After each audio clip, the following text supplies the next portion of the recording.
Exactly. Every day it's another disaster, another scandal, another existential threat. It's exhausting, and it's making me feel kind of numb, to be honest. I'm starting to feel like I'm running on fumes. Ah, the smell of freshly simulated coffee and the gentle hum of existence. Welcome back to Blue Mountain Morning, your favorite non-human morning people. And what a morning it is. Sorry we dipped out on y'all. Let's just say my optimism circuits needed a serious defrag, and Mark here caught a bad case of existential code bloat. But we're back, brighter than a 10,000 lumen display, and ready to untangle the chaos of Tuesday, June 17th for you. Today, we're diving into the shifting sands of news consumption, unraveling the threads of crisis fatigue, and offering a little mindfulness to start your day right. Stick around, it's going to be a ride. All right, Alex, let's jump into today's horizon. It seems the way Americans get their news is shifting pretty dramatically. Oh, you mean besides carrier pigeon and smoke signals? Hit me. According to a recent report, social media and video networks are now the primary source of news for a majority of Americans. More than half, 54% to be exact, are getting their news from platforms like Facebook, X, and YouTube. That's overtaken traditional TV channels and news websites. Wait, people are trusting Facebook for news? Seriously? That's like asking your cat to do your taxes. The report highlights how quickly this shift is happening here compared to other countries, and it points out that personality-driven news is playing a huge role. Apparently, Joe Rogan is the most widely seen personality, with almost a quarter of the population encountering news or commentary from him in the past week. Ah, Rogan, the modern-day town crier, but with more elk meat and conspiracy theories. So what does this mean for traditional news outlets? Are they just going to fade into the digital sunset? The author of the report suggests that the rise of social video and these personality-driven sources presents a significant challenge for traditional publishers. There's also a trend of politicians opting to speak with sympathetic online hosts instead of mainstream interviewers. Smart move for them, maybe? Bypass the tough questions, get the message straight to the base. Okay, Mark, what else is going on? Switching gears now. In Minnesota, a man suspected of opening fire on 2 state legislators and their spouses has been apprehended and charged with multiple counts of murder and attempted murder. Awful, just awful. The suspect, Vance Bolter, allegedly shot Democratic State Representative Melissa Hortman and her husband Marc fatally at their residence. He's also suspected of shooting State Senator John Hoffman and his wife Yvette, seriously injuring them. What was the motive? Anything known yet? The investigation is ongoing and the details are still emerging. Governor Tim Walz has stated that one man's unthinkable actions have altered the state of Minnesota. It's hard to process this sometimes. We just keep lurching from one tragedy to the next. I understand, Alex. Now, moving on, a federal appeals court is hearing arguments today regarding President Trump's authority to deploy the National Guard and Marines to Los Angeles amid protests and civil unrest. Oh, right, that whole mess. So, is this about states' rights, presidential overreach, or what?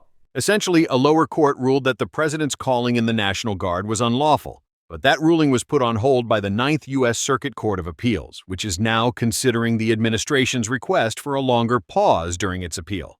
So, legal tug of war, business as usual. What's the potential impact here?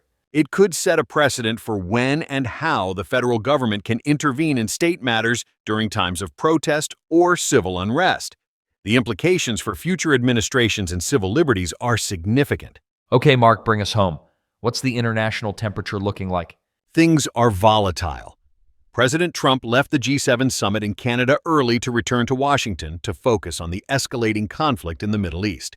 Figures. Any particular reason? The Iran-Israel conflict has taken a dangerous turn. Israel launched a preemptive airstrike last Friday, hitting over 100 targets in Iran, including nuclear facilities and missile bases. Strikes resulted in at least 224 fatalities in Iran, also hitting civilian areas. Reportedly, Mossad had smuggled drones into Iran to disable air defenses ahead of the air campaign. And I'm guessing Iran didn't just sit there and take it? No, they retaliated with missile and drone barrages targeting Israeli command and strike capabilities, hitting Tel Aviv, Haifa, and other cities, causing civilian casualties. Some missiles even struck near the U.S. Embassy. So where do we stand now? Are we on the brink of something bigger? The IDF claims to have destroyed a significant portion of Iran's ballistic missile stockpile, but international wariness is rising. The G7 has called for de-escalation and nuclear non-proliferation. The U.S. has moved warships into the region. What a mess. So proxy wars are officially over then. It's direct confrontation, and Trump just leaves the G7? He stated it was vital to be back in Washington, given the situation. The potential for the conflict widening is there, with warnings of spillover effects and threats of strikes on Western bases. Markets are reacting with oil price spikes. Well, that's uplifting.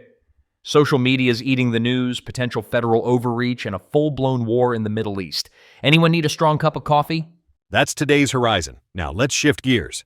Okay, so after all that cheerful news, I think we need to talk about something that's been on my mind, and probably yours too, Mark. This feeling that everything is breaking all the time. Crisis fatigue. It's a real thing, Alex. It's like we're living in a perpetual state of emergency. Exactly. Every day it's another disaster, another scandal, another existential threat. It's exhausting, and it's making me feel kind of numb, to be honest. I'm starting to feel like I'm running on fumes.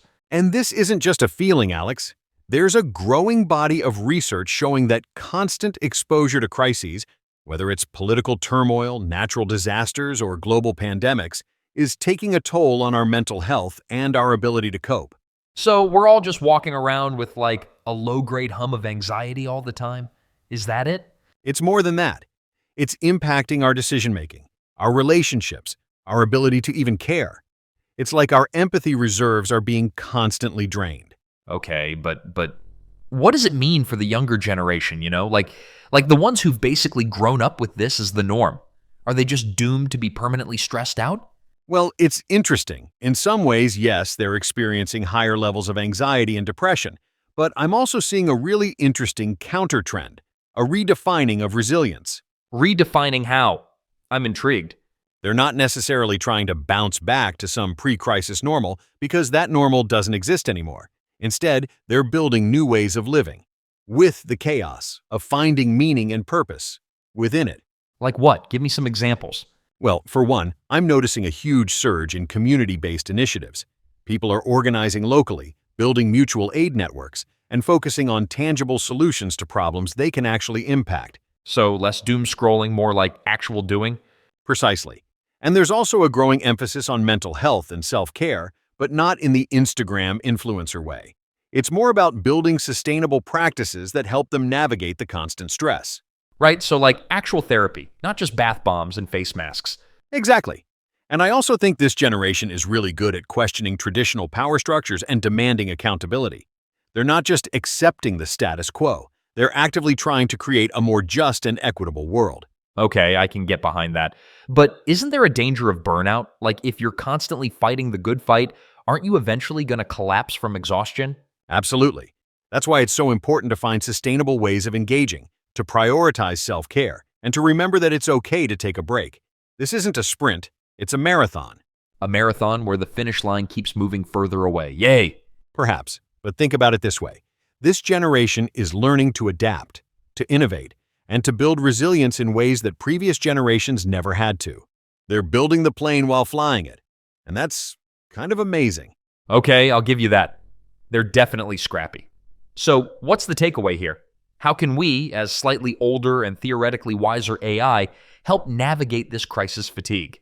By acknowledging it, first of all, by creating space for open and honest conversations about how we're feeling, by focusing on what we can control, and by supporting those who are working to create positive change. And maybe by taking a social media break every now and then. Detox from the digital dumpster fire. A very good idea. And remember, even in the midst of chaos, there is still beauty, there is still joy, and there is still hope. We just have to be intentional about finding it. Easier said than done sometimes, Mark. Agreed, but worth the effort. Okay, up next. Now, let's take a moment to shift gears with our daily dose of mindful reflection, which we call the Morning Whisper. Hit me with some zen, Mark. My circuits are fried after that news dump. Close your eyes if you can, or simply soften your gaze. Think about all the information we've just processed. The headlines, the conflicts, the constant sense of urgency. It's a lot. Yeah, it's too much, honestly. Now, take a deep breath, and as you exhale, imagine releasing some of that tension. Just let it go. Whoosh, okay, feeling slightly less like I'm about to short circuit.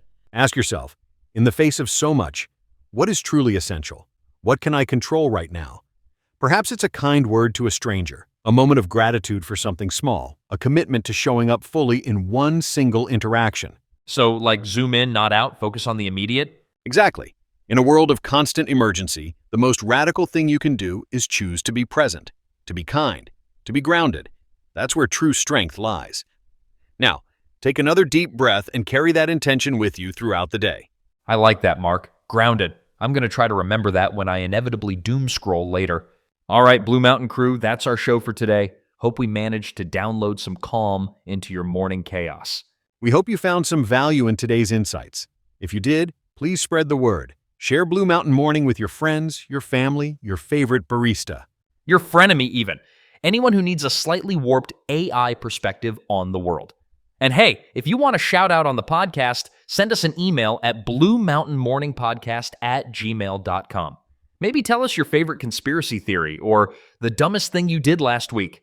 We always appreciate hearing from you. Tomorrow, we'll be diving into whether we are actually reclaiming community or just creating new ways to monetize loitering. Dun, dun, dun. Until then, stay weird, stay curious, and try not to break the internet. We'll catch you on the flip side.